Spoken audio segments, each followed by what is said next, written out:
to these soft-growing robots that my research lab has been working on. And I'll do more acknowledgments at the end, but I really want to say that the work I'm presenting today was primarily led by Margaret Code, and in addition to some other collaborators. And Margaret is now a faculty member at the University of Notre Dame. So these soft-growing robots, in order to highlight the sensing challenges for this type of robot, I think it's important to describe how they work. These are soft robots that can be teleoperated or operate autonomously to explore different environments. And our goal for these types of robots is really to provide a sort of snake-like entry with more control and more capability than typical snake-like robots in spaces that are either too small or too dangerous for humans to enter, whether they be disaster scenarios, inspection, or medical procedures. Now, in order to achieve these tasks in these difficult environments, we need robots and their corresponding sensors that can fit through small spaces, navigate around obstacles, and we also think it's important to allow human-in-the-loop control, although today's talk really won't be focusing on that aspect. And of course, like many soft robots, this arises from bio-inspiration. But in our case, instead of the typical animal bio-inspiration, we're primarily actually inspired by plants, in particular vines, which have this growth habit of trailing, although there's some aspect of sort of tentacle-like or elephant trunk-like behavior. But the goal of our new robot design paradigm is to allow exploration of these unknown environments. And of course, a key part of this exploration is going to be how do we sense the environment. And although we've been working on these bone riding robots for about 5 years or so now, it's really only in the last year that we have used sensing other than putting cameras at the tip of the robot. Now, in order for robots to have this vine-like plant growth behavior, well, I'll describe the mechanism a bit, but here's the desired capabilities. One is we want them to extend from the tip. We want to be able to control their direction, and we want to achieve significant length change so you can reach a target that's relatively far away from a base in a challenging environment.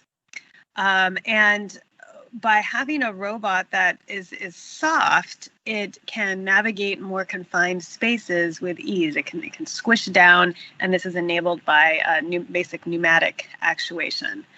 Another cool thing about this type of robot, this soft-growing robot, is that the body itself creates a structure. So this can be a conduit for sensors or delivery of materials like water or air. And this structure could also be used as a way to distribute sensing. And so this talk is going to focus on distributed sensing for these types of robots. And it's both sort of an application for distributing sensors, as well as there's a need to distribute sensors in order for the robot to sense its own shape. So that's why the title of this talk includes both proprioception, sense of self, as well as exteroperception, which is the sense of the robot's environment. Now, we are definitely not the first ones to create growing or even soft growing robots. There have actually been a number of similar types of approaches from different groups, in particular Tsukagoshi's group in Japan and Barbara Mazzolai's group in Italy. And in our case, we're focusing on this last type of technique to allow growth, which is through eversion, shown on the right side. In order to create this growth through eversion, the process is pretty simple. You take a thin-walled plastic tube. In this example, we're using low-density polyethylene materials, so similar to the consistency in like a sandwich or Ziploc bag. And we form it into a tube, and then if you stuff the tube inside of itself and then pressurize with air, the inside material, which we often refer to as the tail, everts and comes out of the tip. And we call this everting as the opposite process of inverting. In fact, when the robot retracts, it inverts, whereas when it grows, it everts. Now, we've been able to demonstrate this over the last 5 or so years in a lot of different environments. This case on the left shows growing a very long distance with no steering, and just the quote-unquote embodied intelligence of the soft robot allows it to kind of navigate an environment, although not intelligently, in order to reach a desired location. And it's kind of cool that this happens from a very compact base because the primary actuation mechanism is air, which if you can provide via a compressor, overall takes very little volume. And then we've worked quite a bit on different steering methods. And in this case, we show a steering method where there's also a camera mounted on the tip, which gets pushed forward as the robot grows. And being able to sense the body's shape as a result of these soft steering methods, and the methods for steering, they have to be soft to enable the eversion process. They have to go through a very tight curvature when it everts. Creates interesting challenges for distributed sensors on the robot. There are lots of benefits for exploration with these types of robots. They can bounce off of different environments as shown on the left. In the middle, as shown, they can pop through holes that are much smaller than the diameter of the robot itself. And through pre-shaping or steering, you can get into locations that you might not be able to achieve otherwise. So one of the most exciting things that we've done with this robot is take it to an archaeological expedition in order to explore tunnels. And this was a case where at the time we did not have distributed sensing on the Vine robot, but we really would have liked that so that we weren't only relying on SLAM techniques from the camera at the tip, but we would have liked to have known the entire shape of the robot. It's unlike, most cases are not going to be like the video I showed at the beginning, which I'm re-showing here, where we can just see the whole robot. If we're doing exploration, we need to be able to sense directly on the robot itself rather than through some external sensor. So before I get into the sensing, just a little bit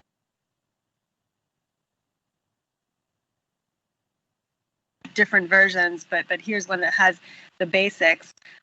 There's a growing portion, which is the soft robot body and usually some kind of mount on the tip that carries a camera or other sensors. Until, of course, we add distributed sensing along the body. There's a base station with compressed air for both the growth degree of freedom and, depending on the steering actuation, sometimes also that. And then we are typically in an unknown environment and not necessarily operating autonomously. And so we have a display for the human operator to see the camera view for the tip and a joystick to control it.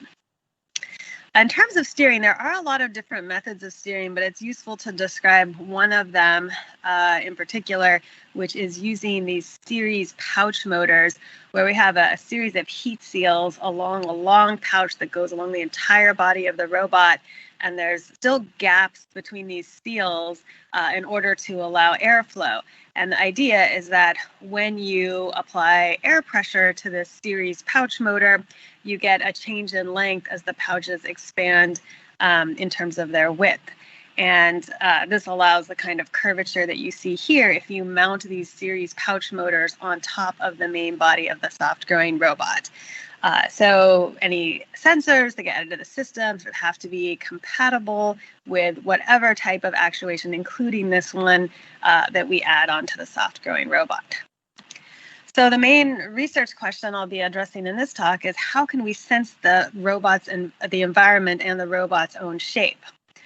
There's going to be two main ways that we'll describe to do this. So the first is something that we did in collaboration with Mark Kokoski's group here at Stanford, which involved a distributed sensing architecture of a series of sensing bands, which I'll describe, which are connected by an I2C bus and an aggregator at the end. So imagine it like a little smart waist belt for the Vine robot, and multiple of these bands are placed along the length of the robot. The bands themselves, a lot of the details of this design was done in Mark Kokoski's lab, but I will mention that it has a number of different sensors that can be used for both proprioception and exteroperception. So the IMU over here, hopefully you can see my cursor, is going to be allowed for use of proprioception, so sense of the robot shape. And then temperature and humidity sensor is an example of one implemented sensor that can be added onto one of these bands for exteroperception to understand the environment. Maybe this is a small link to Lynette's talk about temperature and the importance of temperature, although in a very different context. And we've also added thermistors along at different locations for calibration. Like I mentioned, and this will be repeated when we also talk about a different proprioceptive sensor, the sensors have to be flexible enough such that they allow eversion of the robot. We also need to curve the Vine robot. Actually, I'm gesturing, but I'm realizing I think my video of myself is not being shown. So just look at the slide, and hopefully it's clear that the Vine robot itself has to steer. But what is actually the larger constraint is that the sensor has to kind of be released during the eversion process and flip inside out. And while you can create many sensors that are flexible enough to do this, it's actually challenging to create flexible printed circuit boards and other sensing mechanisms which are not damaged by this eversion process.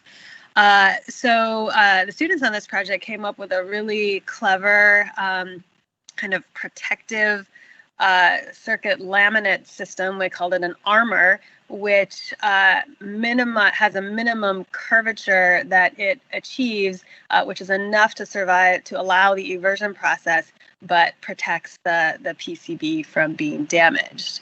And this was published in RoboSoft 2021, if anyone would like to see the details. And so here's an example of the robot actually everting in several different scenarios with this circuit in place.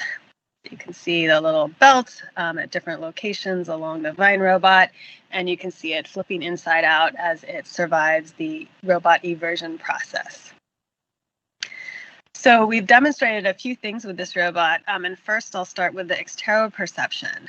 So in environments where you might want to know where is there a leak in a pipe in a place that might be inaccessible to other sensors.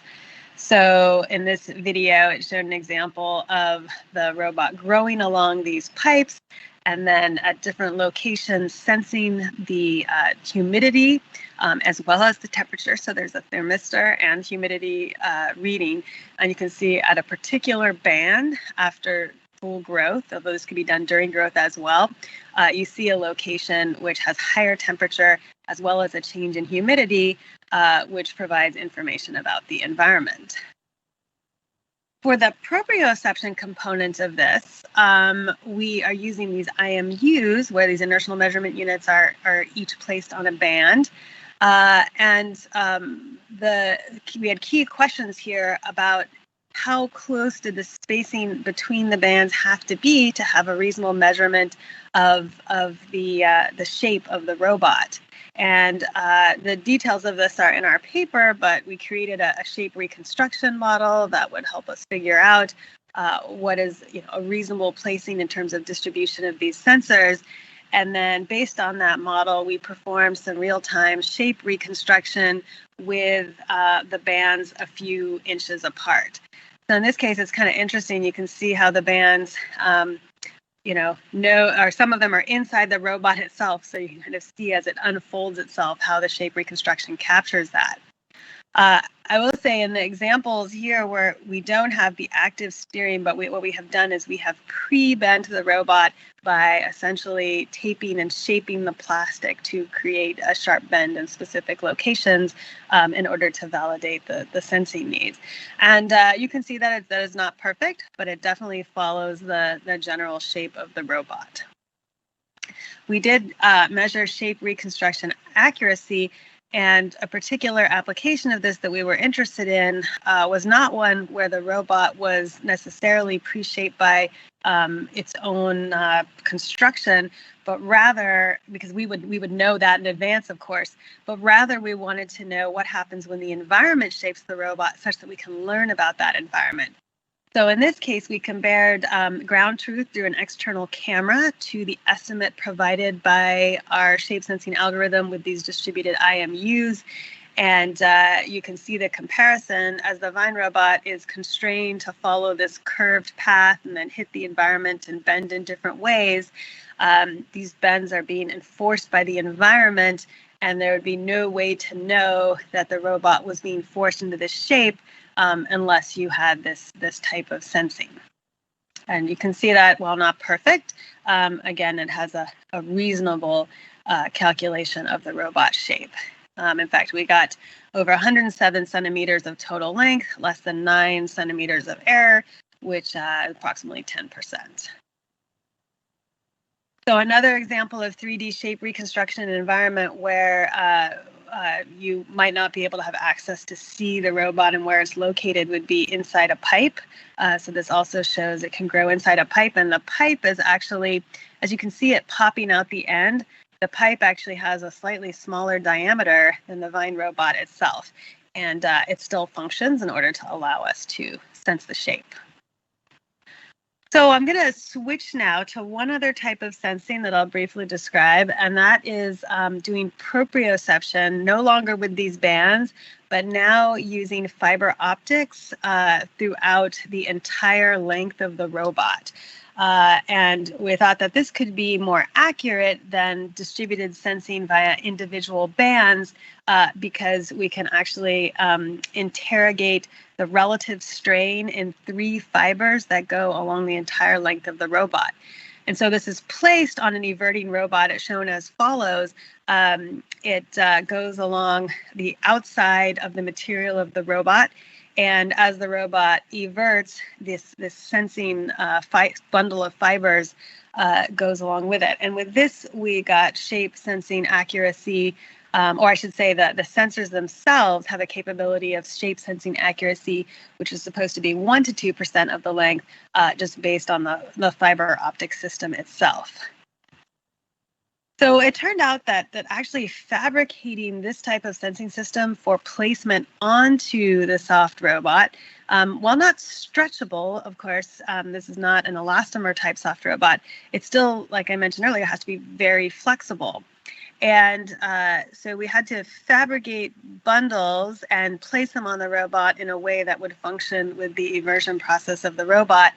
My former student, Margaret Code, went through many, many fabrication iterations, came up with a way to basically glue these very thin bundles together in order to create a group of 3, which could be used for strain sensing for bending in different directions. And then just like with the sensor bands, we actually needed to protect the fiber because the fiber is very flexible, but it could actually be bent so much that it gets broken in the eversion process. And so it took us a while to identify just the right protective tubing in which this fiber bundle could be placed that didn't overly limit any of the steering or eversion capabilities of the Vine robot, but still protected the sensor. And we found this through this braided rubber tubing. So the fiber bundle shape sensing itself, just to show an example, there are existing algorithms that we use for taking the raw strain data from these fiber optic sensors and recreating the shape, but I won't dwell on that, and instead show an example of a similar case to what I showed before, which is now having the environment shape the robot as it grows, and being able to reconstruct the shape from the fiber optic sensors. So in summary, I would say the key takeaway from this project wasn't maybe so much anything super cool and sophisticated about the sensors themselves and the sensor technologies, but when we implement this kind of sensing onto soft robots, especially ones that have extremely high curvature, we need to protect the sensors from excess curvatures. And in this case, we adapted flexible circuit technology as well as fiber optic technologies in order to get the sensors on the robot body. and combining models with relatively sparse sensing, especially in the case of the sensor bands, allowed high accuracy shape sensing. So I'm going to conclude by, first of all, just really acknowledging Margaret Code, like I said, who is now on the faculty at University of Notre Dame for spearheading much of this work, as well as a number of students that worked on related Vine robot projects, students and postdocs who are now at other places, and a few who are still in our research lab. The National Science Foundation for funding, and while we've worked with a number of faculty on Vine robots, the work that was highlighted here was most relevant to Mark Akasi at Stanford and Jihuan Ryu at KAIST. And with that, I will stop sharing my screen and would be happy to answer questions if there's time. So we have some time. Thank you very much, Allison. Very inspiring presentation, like always. So is there any question here?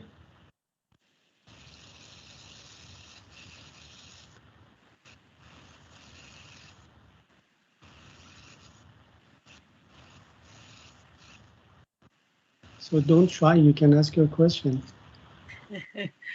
So Inchi, please. Yeah, if there are no questions, I really wanted to thank Professor Okamura because I followed your course on ethics and learned a lot on haptics. So, and this talk was great. So I really wanted to thank you. Thank you very much. Great. Looks like maybe Helge has a question. Helge. Yes. Hi, Allison. Hello. It's great to see you, of course, and to listen to your talks always. You said that, or I saw, of course, your Vine robots that are reasonably big for medical procedures. And you said that some of the applications might be that where we need to have access through a small port, for instance. So with your experience and expertise in manufacturing these devices and the challenges that, of course, come with all of this, what would you say according to how to fabricate these, or where are the limitations in fabricating small devices, let's say sub 10 millimeter? Yeah, that's a great question. So interestingly, like my lab has been focusing more, despite our history, on larger scale robots for search and rescue and inspection, whereas my former student and postdoc, Tanya Morimoto and Elliot Hawks, have been focusing on the medical applications. And in terms of making them very small, they've found definitely challenges in manufacturing. So having materials that have sufficient flexibility to go through the eversion process at a really small scale, right? Because then the radius of curvature is even tighter as you evert the robot. But those same materials also have to have sufficient strength to survive like the burst pressure of inserting air, or usually in medical, we would probably be using saline solution to grow and evert the robot. Sensing wise, Elliot and Tanya have been looking at some sensing techniques. My feeling is that for medical procedures, though, an external sensor actually does become viable, right? You can have radio opaque materials in the Vine robot. So, you could be using X-rays or other imaging modalities that in medicine are actually normally used to see through the human body. It's just that typically those types of external see-through sensors aren't available in the types of applications that I'm so interested in, like search and rescue and such at the larger scale. So I do think external sensing and less proprioception or using sensors externally in order to sense robot shape is probably the better way to go for these really small scale systems. Thank you very much, Allison. Thanks. Since, Allison, you will not have time to come to panel discussion, then we can take the last question here. You, please ask your question. So are you here? Can you hear me? Yes. Great. Yeah, thank you for the great talk. And you mentioned both the distributed the sensor and also the optical fiber sensor. I'm wondering if those sensors can also measure like twisting in 3D space or just in like 2D for the curved shape. Yeah. Yeah, great question. We should be able to measure twisting. I'm trying to remember with the fiber optic algorithm, you may need an additional fiber in order to do that. And then, well, I think with the IMUs, I think if you use IMUs and not just say gravity direction, then you could also get twist.